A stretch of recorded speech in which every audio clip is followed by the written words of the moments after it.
Women's Day, মা।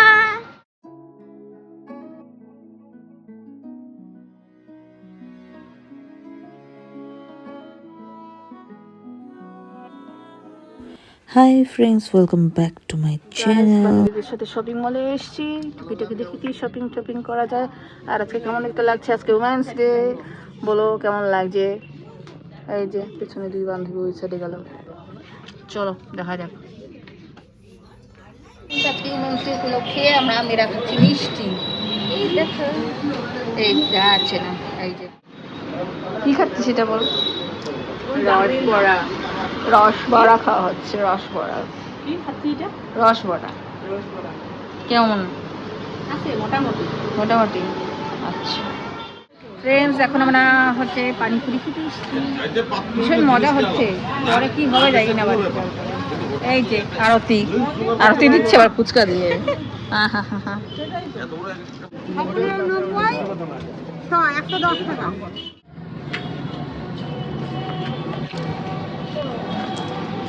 এখন আমরা এসছি হচ্ছে শান্তিপাড়াতে ঠাকুরের মিষ্টি নিতে, আর এসছি হচ্ছে হারু ঘোষের মিষ্টান্ন ভাণ্ডারের সামনে।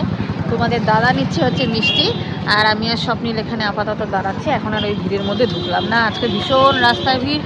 আর আজ থেকেই হচ্ছে অনেকে শিব পুজো করছে, তাই আরও ভিড়। আমি করবো হচ্ছে কালকে, যেহেতু আজকে পড়তে দেওয়া ছিল, আজকে আর হচ্ছে আমি উপোস টুপোস করিনি। এবার উপোসকে এবার হচ্ছে আমাদের নিয়মিত নেই, কালকে রেগুলার যেরকম পুজো দিই সেটাই দিব। ওর জন্য হচ্ছে আজকে হচ্ছে কোনো করলাম না, তাহলে হচ্ছে সেই নিয়মটা আমার পালন করা হয়ে যায় আর কি। তো তাই কালকে দেবো। তাই হচ্ছে ঠাকুরের মিষ্টি ফিষ্টি সব নিয়ে নিয়েছে, আর গাঁদা ফুল আর বাদবাকি যতটুকু যৎসামান্য জিনিস নেওয়া যায় তো হচ্ছে সেগুলো হচ্ছে নিলাম। তো চলো, এরপরে হয়তো বাড়িয়ে যাব, তো দেখতে থাকো, সঙ্গে থাকো। তো চলে এসেছি বাড়িতে, আর হচ্ছে ওই ফুল টুল যেগুলো কিনলাম তার মধ্যে হায়েস্ট প্রাইস হচ্ছে গাঁদা ফুলের, জানো দাম হচ্ছে 50 রুপিস। বাপরে বাপ, শুনি নিয়ে তো মাথায় বাজ পড়ার অবস্থা। যেই বলেছে 50 রুপিস, আমি না আটকে উঠেছি একেবারে। তারপরে তো সেই দোকান থেকে তো নিলাম না, গেলাম হচ্ছে অন্য দোকানে, ষষ্ঠী কাকুর দোকান। আমাদের চেনাশোনা, জলপাইগুড়িতে চেনই আর কি।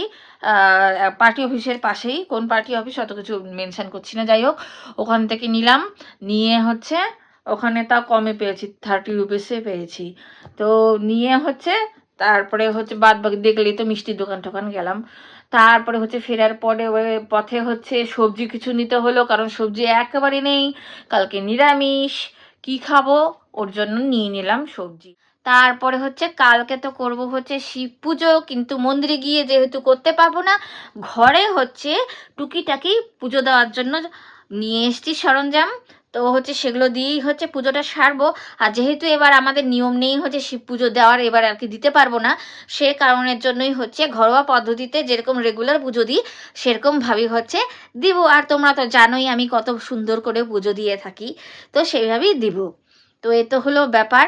আর হচ্ছে আজকে না মানে একটু জিনিসগুলো কি মনে পড়ছে, আমরা যখন হরিদ্বারে গেলাম, ওখানে মানে এত সুন্দর, তোমরা যারা অনেকে গেছো তারা জানবে ঠিকই। মা সতীর বাড়িতে গেছিলাম।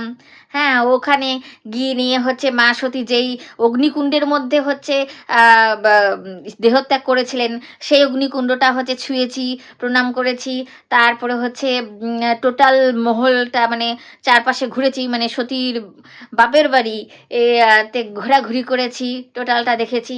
তো ভীষণ একটা না সুন্দর এক আলাদাই একটা ফিলিংস, মানে শিব ঠাকুরের শ্বশুরবাড়ি মানে মা সতীর জন্মস্থানে গিয়েছি, মানে সেটার একটা আলাদাই ব্যাপার, আমার ভীষণ ভালো লাগে। হ্যাঁ, ভীষণই ভালো লেগেছিল। তো ঠাকুর যদি চায় আরেকবার যাব। তো ভাবলাম কথাটা শেয়ার করি, কেন জানি ইচ্ছা হলো। তো যাই হোক, সবাই হচ্ছে ভালোভাবে শিবরাত্রি পালন করো। আজকে 8ই মার্চ, কালকে 9th মার্চ, অনেকে 9th মার্চেও করবে ঠিকই। আজকে তো হচ্ছে অনেকে স্টার্ট করে দিয়েছি, যেহেতু পুণ্যতিথিটা রয়েছে, খুব ভালো একটা তিথি রয়েছে, ওর জন্য আজকের থেকে অনেকে স্টার্ট করে দিয়েছে। আর আমাদের যেহেতু আগেই বললাম এবার সেভাবে করতে পারবো না, তাই কালকে হচ্ছে করছি। না হলে আমি কিন্তু প্রথম দিনটাতেই হচ্ছে সারাদিন উপোস থেকে তারপরে আমি কিন্তু পুজোটা করি, নির্জলা উপাস থাকি। তো এবার তো আর সেটা হবে না, সেসব পালন করতে পারবো না, তাই কালকেই হচ্ছে দিচ্ছি। নেক্সট দিন ওই যে স্নান টান করে একবারে দিয়ে দেবো, সেটাই হচ্ছে ভেবেছি। আর সারাদিন নিরামিষ খাবো, নিরামিষ তো শনিবার এমনিতেও খাই। তো যাই হোক, আর তার সাথে হচ্ছে শিব চালিসাও হচ্ছে পাঠ করব, যেটা আমি হচ্ছে রেগুলার মানে প্রত্যেক সোমবার করে আমি পাঠ করে থাকি, তো সেটা করব। আর তাছাড়া কালকে যেহেতু হচ্ছে এত শুভ একটা দিন, শিব ঠাকুর আর আমাদের গৌরী মায়ের হচ্ছে মানে পার্বতী মায়ের বিয়ের দিনটা, তো সেদিনকে তো অবশ্যই হচ্ছে পাঠ তো করতেই হবে শিব চালিসা। সুতরাং হচ্ছে সেটা অবশ্যই পাঠ করব। হয়তো তোমাদের সাথে একটু শেয়ার করতে পারি, এক ঝলক শেয়ারও করতে পারি। আর আজকে হচ্ছে আরেকটা দিনও রয়েছে, সেটা হচ্ছে ওমেন্স ডে। সকলকে জানাই ওমেন্স ডের শুভেচ্ছা। সবাই সুস্থ থেকো, ভালো থেকো। তো চলো আজকের মতো ভ্লগটা এখানেই শেষ করছি, আবার আসবো নতুন একটা ভ্লগ নিয়ে। বাই।